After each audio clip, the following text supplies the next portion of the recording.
Hello friends, पिछले session में हमने देखा था एमवीसी डिज़ाइन पैटर्न के बारे में और उसके एडवांटेजेस के बारे में। आज के सेशन में हम देखेंगे इंट्रोडक्शन ऑफ सर्वलेट। सर्वलेट की लाइफ साइकिल कौन मैनेज करता है? तो कंटेनर है जो सर्वलेट की लाइफ साइकिल मैनेज करता है। पिछले सेशन में हमने देखा था कि वेब कंटेनर है वो क्या है और उसके बारे में हमने डिटेल में पिछले लेक्चर में देखा था। आज के सेशन में हम सीखेंगे सर्वलेट के बारे में। तो सर्वलेट का जो क्लास है वो कब लोड होता है? मेरा फर्स्ट क्वेश्चन, सर्वलेट का जो क्लास है वो कौन लोड करता है और वो कब लोड होता है? तो सर्वलेट का जो क्लास है उसको क्लास लोडर जो होता है वो लोड करता है, और वो हो सकता है कि जब तुम्हारा टॉमकेट यानी कि वेब कंटेनर स्टार्ट होता है तभी तुम्हारा सर्वलेट का क्लास लोड हो जाता है। अब क्लास जो है वो मेमोरी में लोड होता है, ओके, स्टैक मेमोरी के अंदर तुम्हारा क्लास लोड होता है। दूसरा जो क्वेश्चन है कि सर्वलेट का जो ऑब्जेक्ट है वो कब तक मेमोरी में रहता है, तो उसके बारे में हम डिटेल में देखेंगे कि सर्वलेट का जो लाइफ साइकिल है वो किस तरह कंटेनर मैनेज करता है। सर्वलेट थर्ड जो क्वेश्चन है मेरा वो है सर्वलेट उसके अगर कोई रिसोर्स मुझे इनिशियलाइज करने हैं और उस रिसोर्स को सर्वलेट को देना है मुझे एज ए रेफरेंस, जैसे कि डेटाबेस कनेक्शन का ऑब्जेक्ट हो या कोई और ऑब्जेक्ट का रेफरेंस जो मुझे सर्वलेट को देना है, तो मैं वो कब इनिशियलाइज कर सकता हूँ, और जो रिसोर्स मैंने सर्वलेट को दिए हुए हैं उसको मैं कब फ्री कर सकता हूँ। तो फर्स्ट जो क्वेश्चन है कि सर्वलेट क्लास कब लोड होता है, तो उसका आंसर यह है कि जब भी आपका टॉमकेट स्टार्ट होता है तो आपका सर्वलेट का जो क्लास है वो मेमोरी में लोड हो जाता है। बाकी के जो 3 क्वेश्चन है उसको हम डिटेल में देखेंगे। सर्वलेट की एक लाइफ साइकिल होती है। सर्वलेट एक इनिशियलाइज होता है, फिर उसकी सर्विस मेथड है जो सर्व करती है एंड यूज़र को, और डिस्ट्रॉय मेथड होती है। तो सर्वलेट की जो इनिट मेथड है उस इनिट मेथड में आप रिसोर्स को इनिशियलाइज कर सकते हो। इनिट मेथड में अगर आपको कोई डेटाबेस कनेक्शन का ऑब्जेक्ट है जिसका रेफरेंस सर्वलेट को देना है तो आप इनिट मेथड में लिख सकते हो। अगर आपको किसी और ऑब्जेक्ट का रेफरेंस सर्वलेट को देना है तो उसको आप इनिट मेथड में इनिशियलाइज कर सकते हो। उसके बाद सर्विस मेथड। सर्विस मेथड में एक्चुअल आपका लॉजिक है वो आप एग्जीक्यूट करोगे, और डिस्ट्रॉय मेथड में आप रिसोर्स फ्री करोगे। तो ये सारे सर्वलेट की लाइफ साइकिल मेथड है उसको हम इस तरह देखेंगे। सर्वलेट की जो लाइफ साइकिल है उसको आप इस तरह समझ सकते हो कि सर्वलेट का जो स्टेट होता है उसमें एक स्टेट होता है इनिशियलाइज्ड, यानी आपका सर्वलेट इनिशियलाइज हो चुका है। इनिशियलाइज होने के बाद आपका सर्वलेट जब तक मेमोरी में लोड हुआ होता है वो तब तक क्लाइंट की रिक्वेस्ट को सर्व करता है। क्लाइंट फर्स्ट टाइम अगर रिक्वेस्ट करेगा सर्वलेट को, फॉर एग्जांपल क्लाइंट आपका जो क्लाइंट है उसने एक रिक्वेस्ट की हेलो सर्वलेट को, हेलो डॉट डू यूआरएल से। तो वेरी फर्स्ट रिक्वेस्ट जो आपका क्लाइंट करेगा एक रिक्वेस्ट इस सर्वलेट के लिए जो web.xml में मैप है इस यूआरएल से, तो इस यूआरएल से जो सर्वलेट मैप हुआ होगा वो सर्वलेट उसकी इनिट मेथड को एग्जीक्यूट करेगा। इनिट मेथड में आप इनिशियलाइजेशन कोड लिख सकते हो, जैसे कि मैंने बताया डेटाबेस कनेक्शन गेट कर सकते हो, किसी और मॉडल ऑब्जेक्ट का रेफरेंस गेट कर सकते हो, या फिर कोई भी ऐसा इनिशियलाइजेशन आप इसमें कर सकते हो।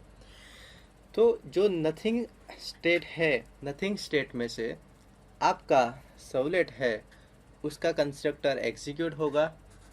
कंस्ट्रक्टर एग्जीक्यूट होने के बाद इनिट मेथड कॉल होगी, और इनिट मेथड कॉल करने के बाद आपका जो सर्वलेट है वो एक्चुअल में सर्वलेट कहलाएगा। एक्चुअल में सर्वलेट कहलाएगा यानी इसका मतलब क्या होता है, तो सर्वलेट के पास तुम्हारा जो कंटेनर है, वेब कंटेनर, उस वेब कंटेनर की इंफॉर्मेशन इस सर्वलेट के पास एक्सेस हो जाएगी। यानी ये सर्वलेट के थ्रू आप वेब कंटेनर की इंफॉर्मेशन गेट कर सकते हो। नथिंग स्टेट में आपका सर्वलेट का जो क्लास होता है वो प्लेन जावा ऑब्जेक्ट जैसा होता है, प्लेन जावा ऑब्जेक्ट होता है।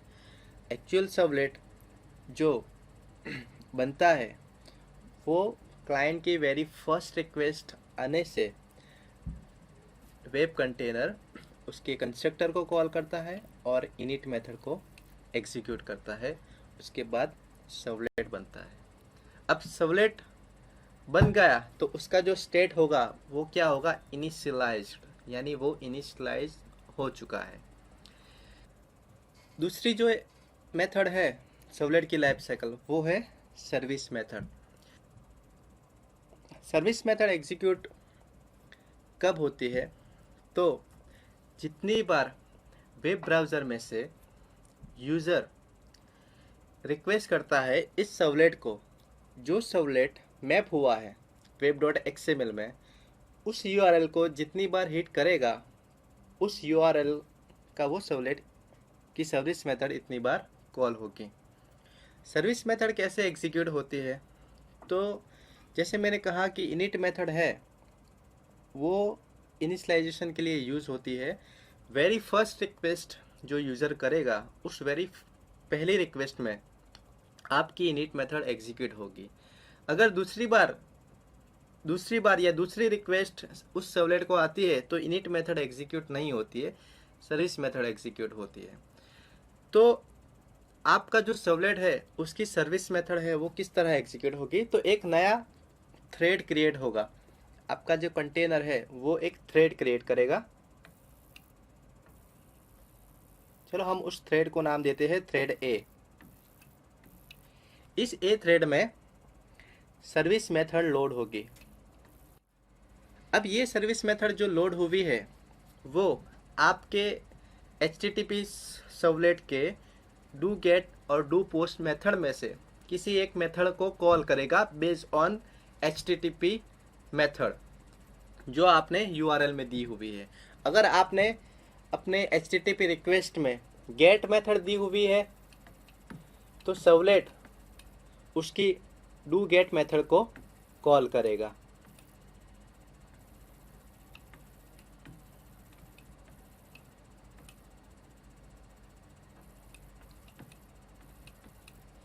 और अगर आपने पोस्ट मेथड लिखी हुई है आपकी रिक्वेस्ट में तो ये सर्विस मेथड HTTP सर्वलेट की डू पोस्ट मेथड को कॉल करेगा। और मान लो कि अगर दूसरी कोई रिक्वेस्ट आती है सेम सर्वलेट के लिए तो एक नया थ्रेड क्रिएट होगा जिसको हम नाम दे देंगे बी, थ्रेड बी, और इसमें फिर से सर्विस मेथड लोड होगी और service method based on HTTP request do get method को कॉल करेगा। तो ये हो गया थ्रेड बी।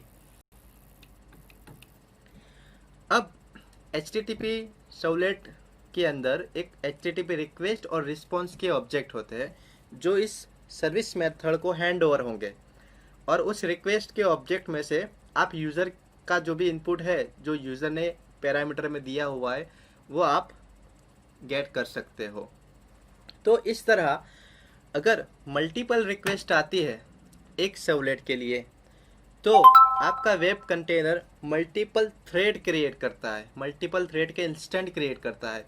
सर्वलेट जो होता है उसका सिर्फ एक ही इंस्टेंस होता है जो मेमोरी में लोड रहता है, लेकिन अगर मल्टीपल रिक्वेस्ट आती है तो मल्टीपल थ्रेड क्रिएट होता है और उस थ्रेड में सर्विस मेथड लोड होगी, सर्विस मेथड डू गेट या डू पोस्ट मेथड को कॉल करेगा, और ये do post do get method execute हो जाए तो ये दोनों थ्रेड डिस्ट्रॉय हो जाएंगे, और जो HTTP रिक्वेस्ट रिस्पॉन्स के ऑब्जेक्ट है वो भी डिस्ट्रॉय हो जाएंगे। तो ये उसका थ्रेड डिस्ट्रॉय हुआ। अभी हमारा सर्वलेट तो मेमोरी में लोड ही है। सर्वलेट की जो थर्ड लाइफ साइकिल मेथड है वो है डिस्ट्रॉय।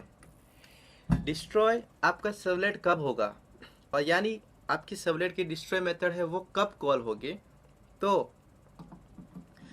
आपका जो टॉमकैट है वो अगर आप शटडाउन करते हो तो शटडाउन से पहले आपको एक चांस दिया जाता है कि अगर आपने कोई डेटाबेस कनेक्शन का रिसोर्स एलोकेट किया है इसको, यानी नल स्पेसिफाई नलीफाई कर सकते हो। तो नलीफाई करने के लिए ये डिस्ट्रॉय मेथड के अंदर आप अपना कोड लिखोगे, तो डिस्ट्रॉय मेथड उस वक्त कॉल होगी। डिस्ट्रॉय मेथड कॉल होने से आपका जो सर्वलेट है वो सर्वलेट फिर से नथिंग स्टेट में आ जाएगा, और नथिंग स्टेट में से वो एलिजिबल हो जाएगा गार्बेज कलेक्शन के लिए, और वो फाइनली डिस्ट्रॉय हो जाएगा। वो मेमोरी मैनेजमेंट JVM का जो है वो इम्प्लीमेंटेशन के ऊपर से हो जाएगा। तो इस तरह हमने सर्वलेट का जो लाइफ साइकिल है वो ग्राफिकल व्यू में देखा। इन समरी में सर्वलेट की जो इनिट मेथड है वो क्या उसका इस्तेमाल है इनिशियलाइजेशन करने के लिए, जैसे कि डेटाबेस कनेक्शन है। इनिट मेथड सिर्फ एक ही बार एग्जीक्यूट होती है, और वो कब एग्जीक्यूट होती है, वेरी फर्स्ट रिक्वेस्ट उस सर्वलेट के लिए आएगी तब ये इनिट मेथड एग्जीक्यूट होगी, और किसी भी रिक्वेस्ट को सर्व करने से पहले आपकी इनिट मेथड एग्जीक्यूट होगी। ऐसा नहीं होगा कि सर्विस मेथड एग्जीक्यूट हो गई और इनिट पैरेलली एग्जीक्यूट हो रही है, ऐसा कभी नहीं होगा। आपकी इनिट मेथड कंप्लीट होने के बाद ही आपकी सर्विस मेथड कॉल होगी। उसके बाद सर्विस मेथड में हमने जैसे देखा कि सर्विस मेथड जो है वो इनिशियलाइजेशन के बाद इन्वॉक होती है, और सेपरेट थ्रेड हर रिक्वेस्ट के लिए क्रिएट करता है कंटेनर, और उस सेपरेट थ्रेड में सर्विस मेथड को लोड करता है, और सर्विस मेथड HTTP मेथड के बेस ऊपर डू गेट या डू पोस्ट मेथड को कॉल करता है। फाइनली डिस्ट्रॉय मेथड है जो रिसोर्स क्लीनअप के लिए यूज़ होता है, जो एक ही बार एग्जीक्यूट होता है जब आपका कंटेनर है वो शट डाउन होता है। उस केस में आपकी डिस्ट्रॉय मेथड कॉल होती है, अदरवाइज आपका जो सर्वलेट है वो मेमोरी में लोड ही रहता है। तो इस तरह आपने देखा कि सर्वलेट क्या होता है। नेक्स्ट सेशन में हम देखेंगे सर्वलेट डिप्लॉयमेंट डिस्क्रिप्टर के बारे में।